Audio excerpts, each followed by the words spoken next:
Hello, everybody. Ron Callis with another episode 46 of Automation Unplugged, brought to you by my day job over at One Firefly.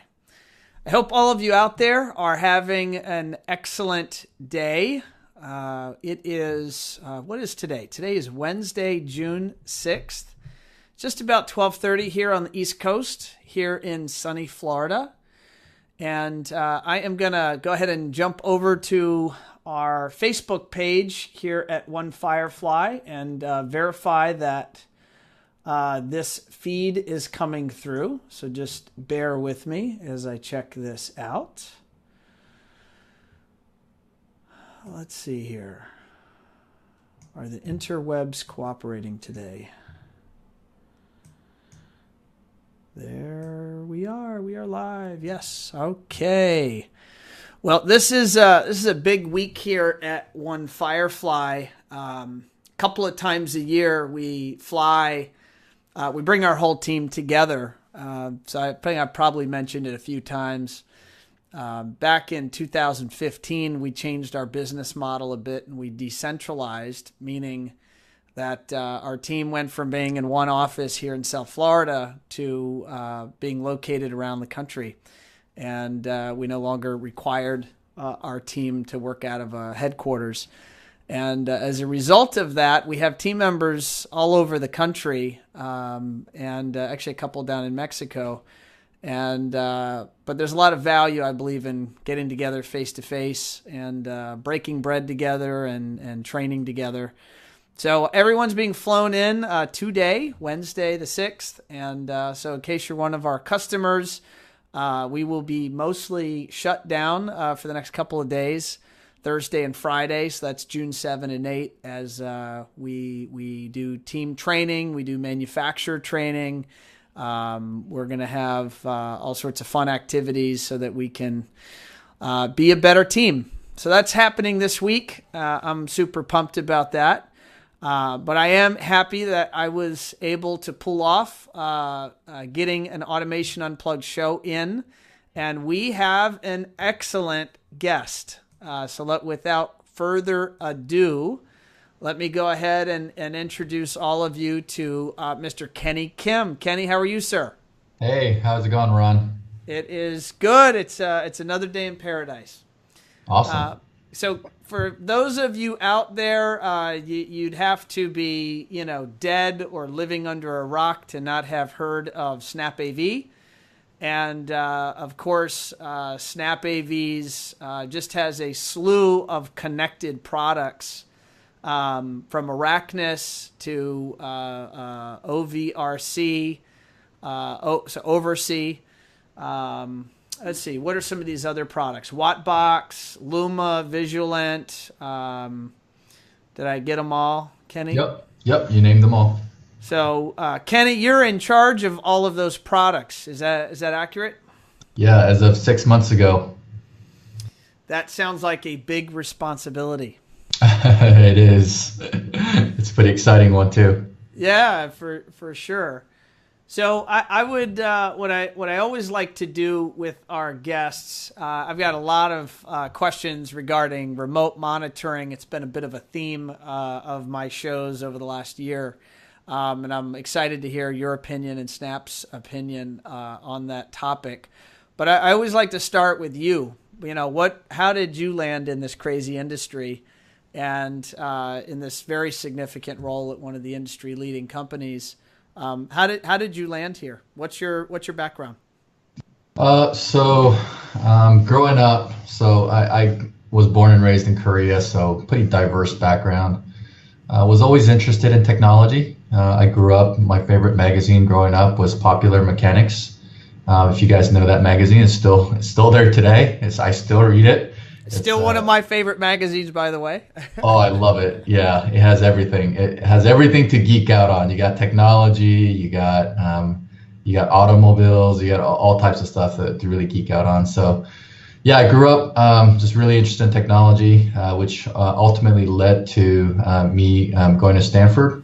I really wanted to partake in kind of the community they have there with Silicon Valley. and get exposed to that type of energy over there, which I definitely got. And there I studied management science and engineering, which is kind of unique to that school. It's a engineering degree mixed with a lot of business. So they really designed the courses around entrepreneurs managing a business. So coming out of that, most of my peers and colleagues, they ended up going to management consulting, which is a very, very popular. It's extravagant, right? You get to travel a lot. There's a lot of dollars. As a management consultant, you get to deal with a lot of business problems. So it's really exciting. But at that time, it was kind of a really unique time. It was 2008. And that's when iPhone was launching with AT&T. And they were also launching their IPTV platform called UVerse. So I took a kind of a different route than my peers. I decided to join AT&T's leadership development program, which took me all over the country. The leadership development program helps individuals to go through and have a certain team that they manage, kind of the fundamental parts of the business. So the first one I did, I had a UVerse technicians in Northern California. And that's when AT&T was just rolling out IPTV with UVerse. So it was a very exciting time to really understand that technology and be a part of that. Second, I went to LA. I managed a call center, which got me understanding, how do you deal with customers? How do you what support operations look like? What does that mean to a business? And then I ended up going to Atlanta, Georgia, because with iPhones and mobility was where all the investment dollars were going to. And I'm always looking for, areas of excitement and new technology. So I joined their mobile division. I ran their mobile applications. I did their mobile payments. I was working on their mobile wallet for some time as well. So that was really exciting times. And then a few years in, I was also hungry and itching for the next big opportunity. And AT&T was investing. They created a new business group called AT&T Digital Life, which is kind of their IoT division. This is where they were doing security and home automation kind of combined into one, similar to kind of Vivint or ADT today. So they were launching that platform from scratch. They acquired a platform. They were building up their customer teams. So I joined that team for about 3 years and did their product strategy over there.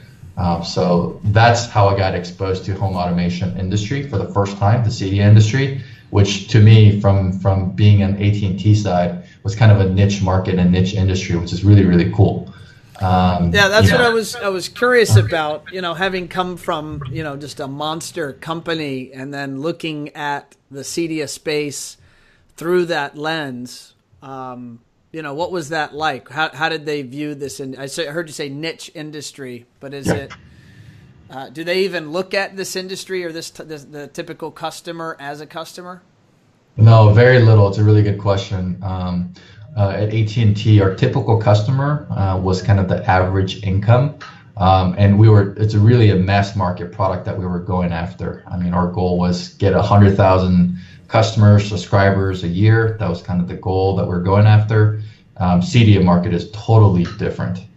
So we didn't really look at CDI as a competition or even a market that we were considering, but we knew it existed. I think I actually attended one of the CDIs back then to just see what type of products you guys were using in this industry.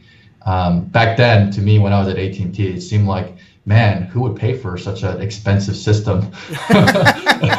Sure. But, once I understood it a little bit, I mean, you take the latest in technology and you can create enjoyable and valuable experiences. This is where real excitement happens, and where the technology is kind of leading the market in terms of creating those type of valuable experiences. So that's where I got really interested in CDI. Yeah. So was it at that when you were with AT&T and that you started investigating the CDI space? Is that how you happened upon SnapAV? Or did they find you? Did they recruit you? How did that happen? Actually, it was a totally random story. Okay. I was at a Stanford event. I was one of the panelists talking to high school students and their parents about how to prep for college and how to prep for life after college. And John Heyman, which is our current CEO's brother, was there with his son. So we made contact. He was impressed and wanted to continue to talk with me. And then he's the one who ended up introducing me to John. So John quickly recruited me into Snap, because that's when he was actually joining our company as well. So he brought me with him. Oh, that's fascinating. And so wow. So Kenny, you were able to make enough of an impression sitting on a panel talking to college kids about how to leave college and start enter the real world. And what did you say when you were on that panel? That must have been some really good stuff. I probably stood out, a 6'5" Asian stands out. So there is that. Yeah, I guess maybe I don't want to be judgmental. Maybe there aren't too many 6'5" Asians. That's fine. Are your parents tall? Yeah, my father is 6 foot, which is tall for his generation. Wow. Okay. So when John recruited you and brought you in, did John already have the vision? I mean, you're saying he brought you with him. Did he already have the vision for the connected product families coming from SnapAV? Was that already on his roadmap? Yeah, I think at that time we had WattBox, we had Surveillance, we had Araknis. So we had the individual categories. But at that time, OvrC was kind of nascent. OvrC was about a year or two old. And it was really just focused around providing a remote outlet reboot capability, similar to Blue Bolt. Sure. So OvrC didn't have a kind of a longer term vision, but it was really a tool that's an immediate problem solver for the integrators. So John had a different lens around looking at OvrC's. How do we leverage this platform capabilities that we have in providing a better support and better customer experience overall that helps our integrators become more efficient and profitable? So he had the grand vision of how do we evolve OvrC. And because I was already working on the service side aspect from AT&T, I think that was kind of a nice fit. So where do you live now? Do you live in Charlotte? Yep. Yeah, I keep moving with jobs. Who knows what my next one's going to be? Yeah, that's right. That's right. Yeah. Who knows? So tell me a little bit about what it's like just from a management, being a director of product. You have to, I imagine you're interacting with all levels of executive management, sales and marketing, as well as finance. And it's about, I'm assuming, determining, I know how it is in my little company, determining where you want to go and then what sort of products you need. And then you're managing, I'm assuming, engineering teams or development teams. Can you just talk like structurally how that works at Snap? Yeah, sure. I think that's not a secret. SnapAV runs a pretty lean team. Our products, we have about 14 brands of products and over 2,000 SKUs, and those get broken up into 3 main business units. We got the infrastructure group that has, cables, you got racks, mounts, all those type of bent metal products. You got audio video business unit that has our Sunbright TVs and our speakers, amplifiers, and all of those products. And then Autonomic also falls into that. And then the third business unit is what I run, which is the connected business unit, which includes Araknis Networking, WattBox Power, Luma, and Visualint Surveillance, as well as OvrC. We look at product managers at SnapAV as kind of a CEOs of their own business. So each of the product managers, their mission is to continue to grow the business with new products, set the vision, and then how do we continue to growing it, whether that's new channels, new products, how do we address all the issues that we're finding from the feedback from the field as well. So they're really running their own business within Snap. Got it. Now I'm going to just make a wild prediction here that maybe the networking business unit you head up is one of the faster growing business units, just based on everything in the home today running over a network.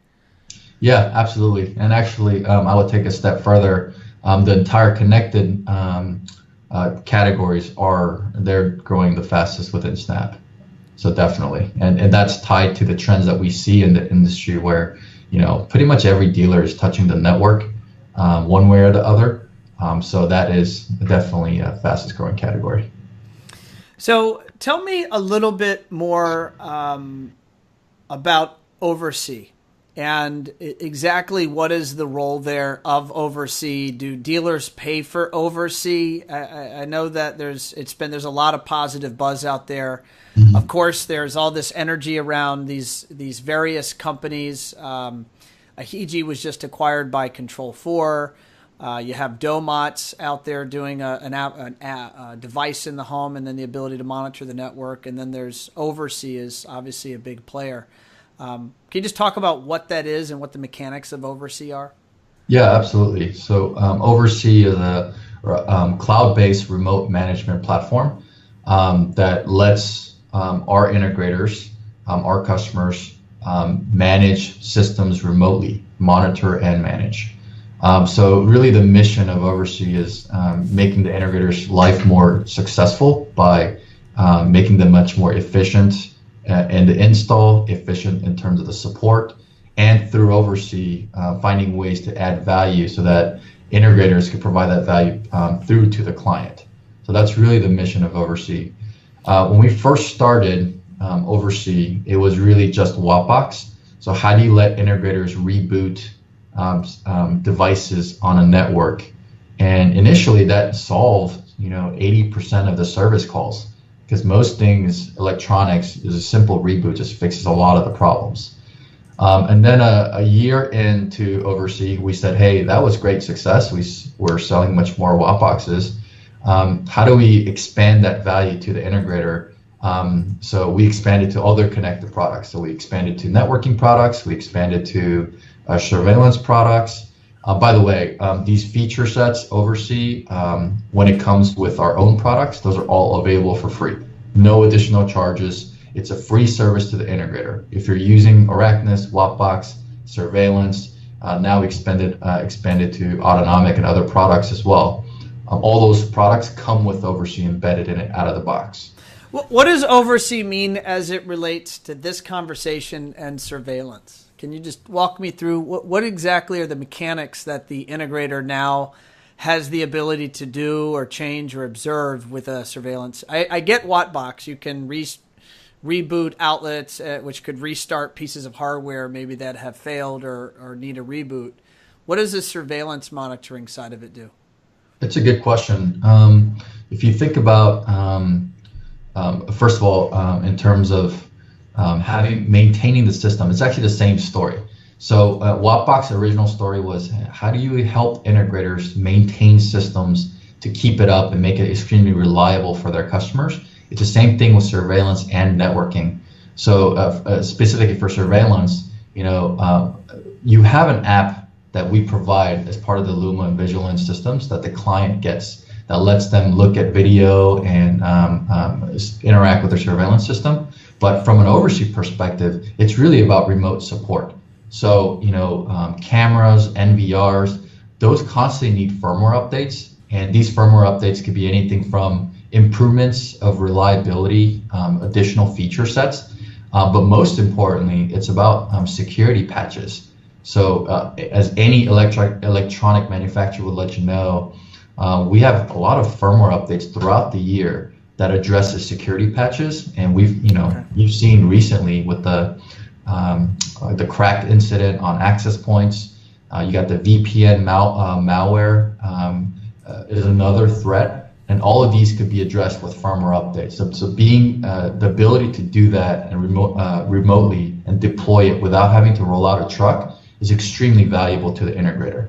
How does it happen if someone doesn't have OvrC and you've got a bunch of cameras in the marketplace, maybe that are now susceptible to a security vulnerability that would need to be patched? I mean, does a integrator have to roll trucks and literally connect up to those things? Yeah, so it's either crazy. Yeah, it's nuts, and they would either have to do two things. One, they would have to roll out a truck and do that. By the way they find out about the new firmware updates is also a big challenge. Usually, like, manufacturers would post it on their websites, but the dealers would have to know that it's available. If you have it on they're probably not going to do anything about it because it's going to cost them money out of their pocket, I'm assuming. Exactly. Well, so there are other ways that they've set up, maybe through network or VPN. There's ways to get access to that network remotely. But even so, you would have to log into each of those cameras remotely to their local UI, upload that file, and do that for every single device out there. Okay. If you do it from OvrC, we let you know when the firmware is available. With a click of a button, you can deploy it remotely. So we just make that process extremely simple. Now, is OvrC giving? So I understand, and I made some notes here because I am doing my best to keep up with this whole universe of remote monitoring, so that I can at least attempt to mildly speak intelligently about it. And so I understand OvrC is enabling an integrator to monitor the network, power, and surveillance. What about all the other stuff in the house? And how do they monitor that stuff? Because in theory, they're going to be able to better take care of their customer if they know the entire set of circumstances in the home, not just the SnapAV pieces of hardware. No offense, but there's more to the system than just those pieces of gear. Yeah, no, a good point you brought up. I mean, that's the realization we came to once we started enabling all the SnapAV products, and now we support about 200 products on OvrC for SnapAV products. We quickly came to the realization that dealers are using OvrC not just as a SnapAV product platform, but they wanted to use it as a support dashboard for their entire business. So it's naive for us to think that every product on the network is going to be a SnapAV product. There's control systems, there's products that we don't even manufacture or play in. So integrators need a way to access those devices and monitor those. So that's when we launched a product called OvrC Pro. And OvrC Pro is an appliance-based, so it's a little device you install on a network. It scans everything on the network that has an IP address and reports it back to the integrator. So through the same dashboard, OvrC, they can look at the devices, they can monitor it, they can remotely access features through that platform. And it's very similar to what you hear, Demotes or a Hiji. It's a very similar type of product. Now, like that appliance-based approach is very different than the native approach that we have with our SnapAV products. And I think that's a really important distinction. When you have an appliance-based approach, it gives you visibility and access to those devices individually, but it doesn't get you access to all the native capabilities of that device. So for even things as simple as a firmware update, you still have to go into the local UI of each of those devices on the network through the appliance to apply the firmware updates.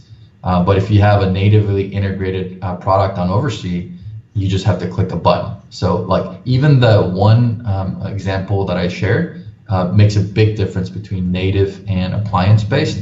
And what we try to do is we have both solutions combined into a single platform for our integrators.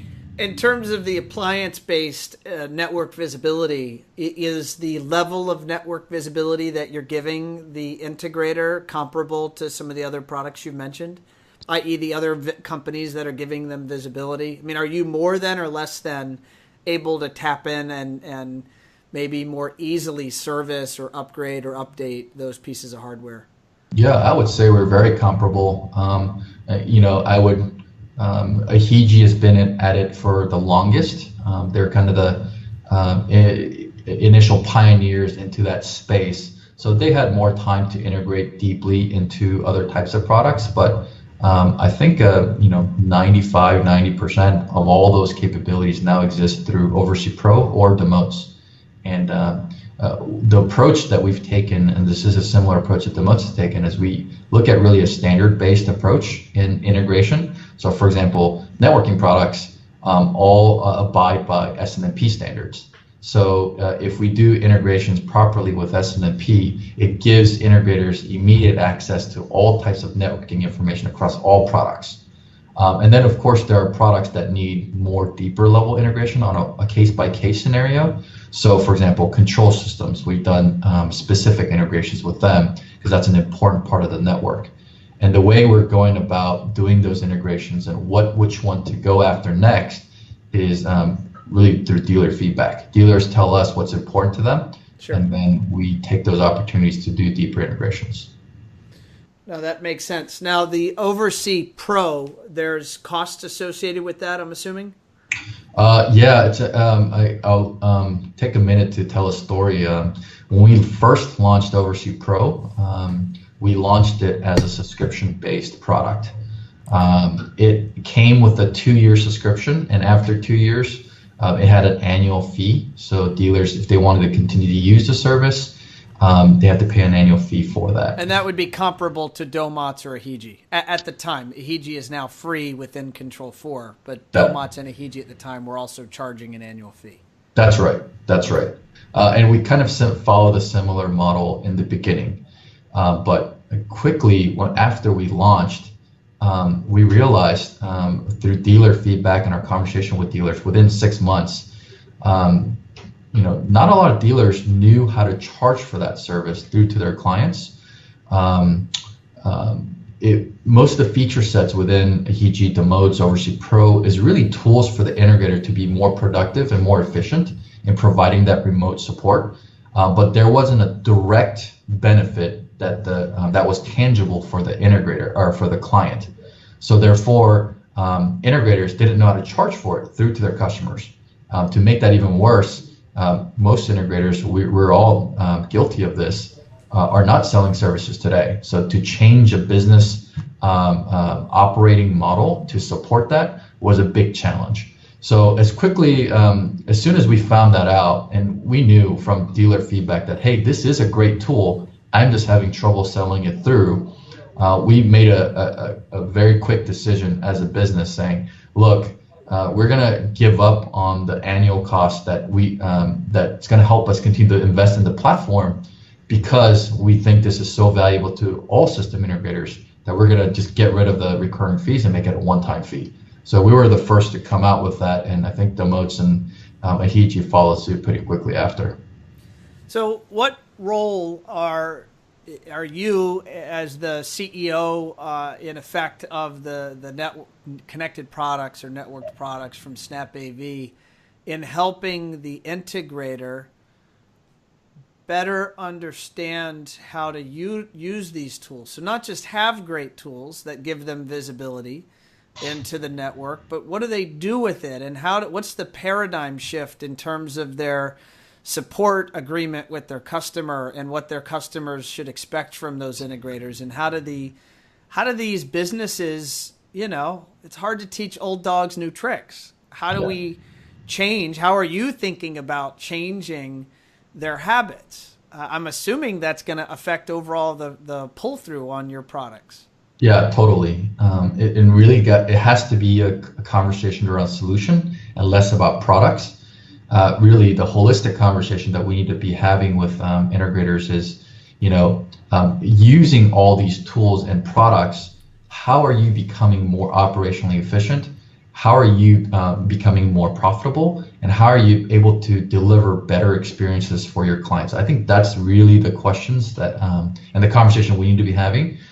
We try to have more of that through our customer support and tech support conversations, but this is an area that SnapAV is definitely investing in to go that next step, be able to have better training programs, certification programs that we can educate integrators and how to change and think about those type of things, and not just at a product and spec conversation, which we often do in our industry. Kenny, do you get to break out of the office sometimes and travel around, and do you get to visit with integrators that are perhaps deploying your product successfully or have successful service or maintenance departments that are utilizing things such as your Araknis networked products and OvrC? And if so, do you have any examples you could share? You don't need to name the businesses, but what you've seen are kind of good, successful models that maybe others could emulate? Yeah, it's a good question. Yeah, we do get to opportunity.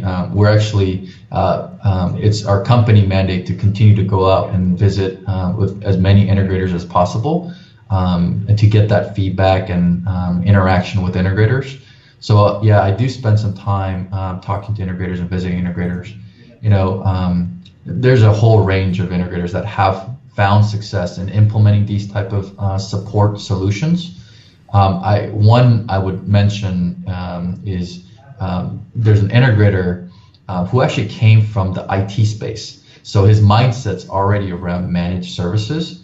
Oftentimes what I find is in conversation with integrators, they have a hard time having that conversation with the customer saying, because they're selling them a $100,000 job, they don't want to have another conversation to talk about $100 a month fee to provide that support. For integrators, I think that's an uncomfortable conversation.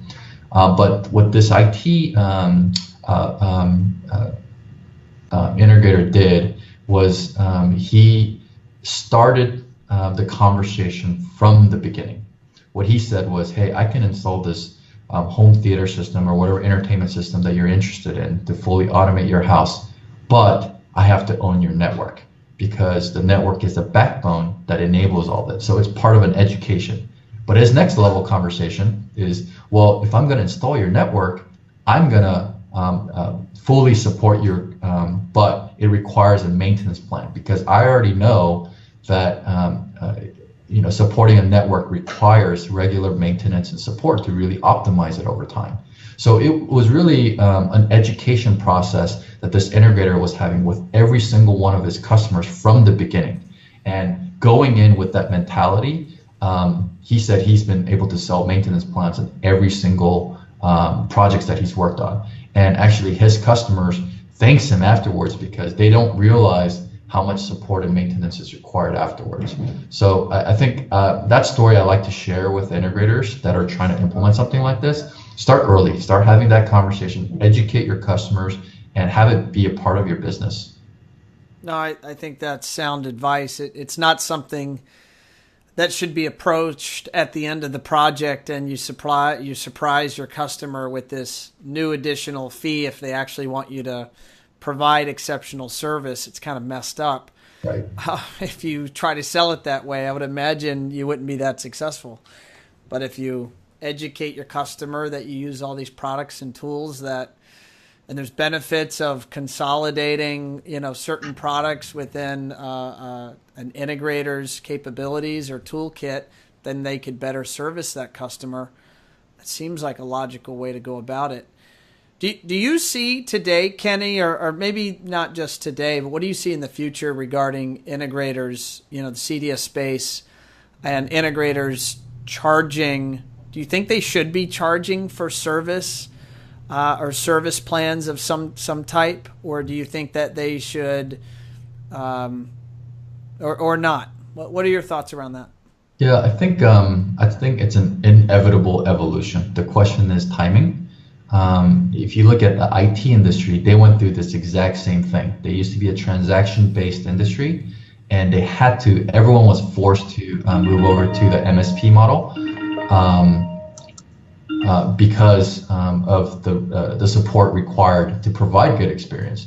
And that's what customers were actually asking for. They weren't asking for a one-time experience.